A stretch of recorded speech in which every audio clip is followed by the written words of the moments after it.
Artritis rheumatoid ialah penyakit autoimun yang dicirikan terutamanya oleh keradangan sendi kronik dan kemusnahan tulang.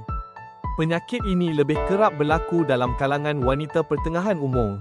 Ia sering merosakkan tisu di sekeliling sendi, menyebabkan sakit sendi, bengkak, kekakuan, dan pergerakan yang terhad. Selain itu, artritis rheumatoid juga boleh menjejaskan kulit, paru-paru, dan sistem hematologi. Tanpa rawatan yang sesuai, penyakit ini boleh menyebabkan kecacatan sendi yang kekal serta menjejaskan kualiti hidup secara serius. Pesakit artritis rheumatoid biasanya menunjukkan peningkatan faktor rheumatoid, protein C reaktif, dan kadar pemendapan eritrosit. Pada masa yang sama, penurunan ketumpatan mineral tulang boleh menyebabkan osteoporosis.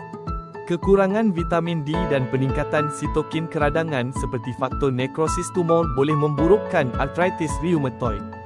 Vitamin D berpotensi membantu mengurangkan paras faktor rheumatoid, protein C reaktif, dan kadar pemendapan eritrosit, sekaligus mengurangkan keradangan.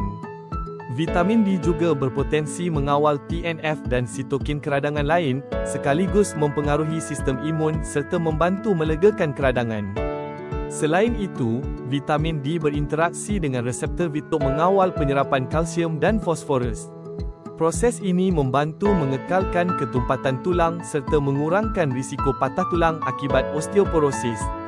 Oleh itu, vitamin D berpotensi membantu mengurangkan keradangan, melegakan kesakitan, dan meningkatkan pergerakan sendi.